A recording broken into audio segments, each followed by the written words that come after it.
जैसे करना कुछ भी नया नहीं है बाबू, ठीक है। कर, करने का हम लोगों को तरीका बदलना पड़ेगा। समझ में आ रही है बात? क्योंकि अगर तरीका हम लोग नहीं बदलेंगे बाबू तो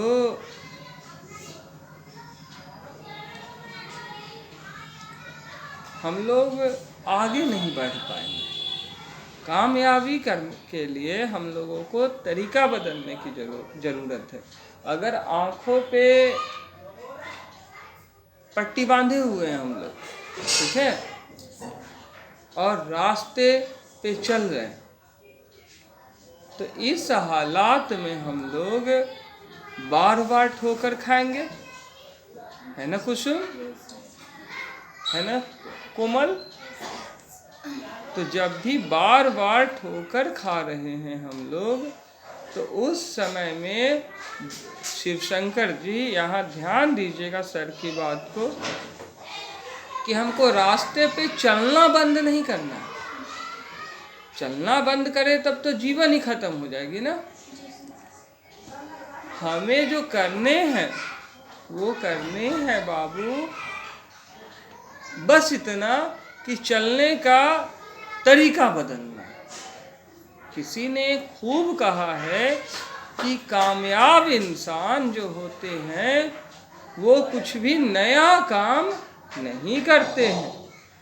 कामयाब इंसान जो काम करते हैं बाबू, वो नए तरीके से करते हैं। इसको समझने की ज़रूरत है कि नए तरीके से करते हैं।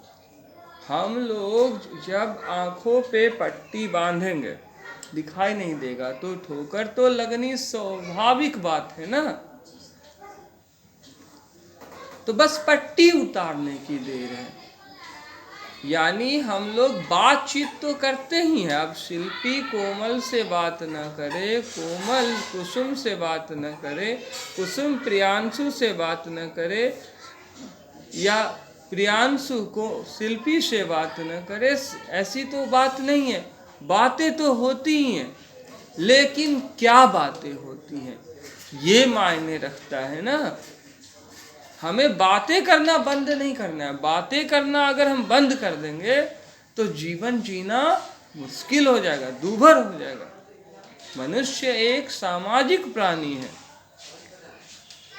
हमें जो ध्यान रखनी है वो बुराई और अच्छाई में अंतर को ध्यान रखनी है।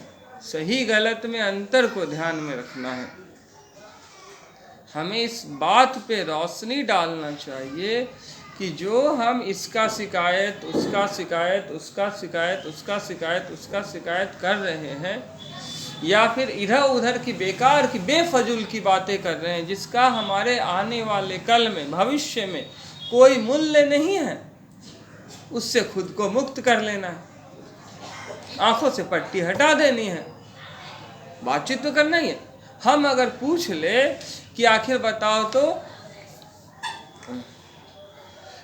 द्रव में ठोस की अपेक्षा अधिक अंतरा आणविक स्थान क्यों पाया जाता है, और गैस में द्रव की अपेक्षा सबसे कम अंतरा आणविक बल क्यों होता है? ठीक है, इंटरमॉलिक्यूलर फोर्स क्यों होता है? सबसे कम क्यों होता है इंटरमॉलिक्यूलर फोर्स, और सब इंटरमॉलिक्यूलर फोर्स के लिए सबसे अधिक स्थान क्यों होता है गैस में? तो ये सारी चीज़ों को ध्यान में रखना है। विसरण क्या होता है, संपीड्यता क्या होती है, और द्रव की संपीड्यता ठोस की अपेक्षा कम क्यों,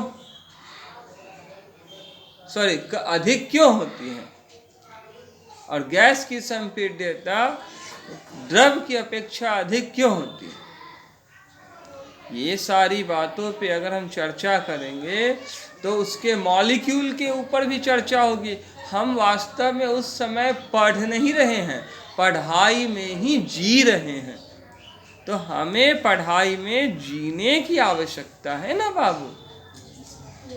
तो एक साथ कई चीजें हो जाएगी, पढ़ाई की पढ़ाई, ज्ञान का ज्ञान, परीक्षा के आने वाले कल में परीक्षा के तनाव से भी मुक्ति हो जाएगी, और मित्र का सर्वोत्तम धर्म भी निभा पाएंगे हम लोग। मित्र तो वही होता है ना जो अंधकार से प्रकाश की ओर ले जाने के लिए जो गुरु काम करता है वो काम करे, क्योंकि भगवान श्री कृष्ण गुरु भी थे और मित्र भी थे। तो बस इस चीज को ध्यान में रखेंगे, ठीक है। अब हम किसी से बातचीत किए, पूछ रहे हैं और वो अपनी बात अच्छी तरह से नहीं समझा पा रहे, तो यहाँ वो चुपचाप मूर्त बने हुए हैं। शिक्षा का दो पहलू होता है, एक तो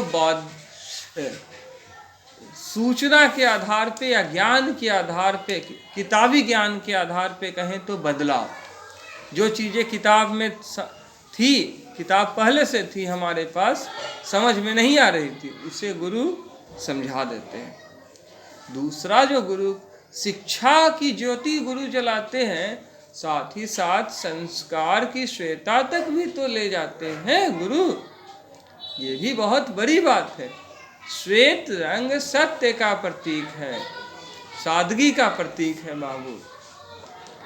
यानी संस्कार भी तो सिखाते हैं गुरु कि क्या करना है क्या नहीं करना।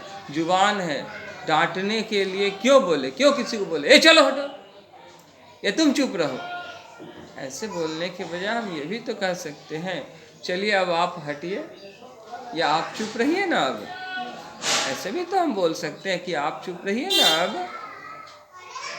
अगर ऐसे बोलेंगे तो ये हमारा संस्कार का विकास हो रहा है, संस्कार में सत्य आ रहा है। न डरा रहे हैं, न गुस्सा दिखा रहे, न डर रहे हैं, न अगले के गुस्से को अहमियत दे रहे हैं। समझ में आ रही है। और शिक्षा भी जरूरी है, तभी तो हम अपनी बात रख पाएंगे अगले तक। पढ़ाई का ये दोनों पहलू ले जाना होगा। अब इतने दिनों से आ रही हो तो हर समय सर कुछ इधर संस्कार की बातें बताते रहते हैं, पढ़ाई के साथ साथ वही काम करेगा। शिक्षा उसके बगैर अधूरी है, बिना संस्कार के शिक्षा अधूरी है।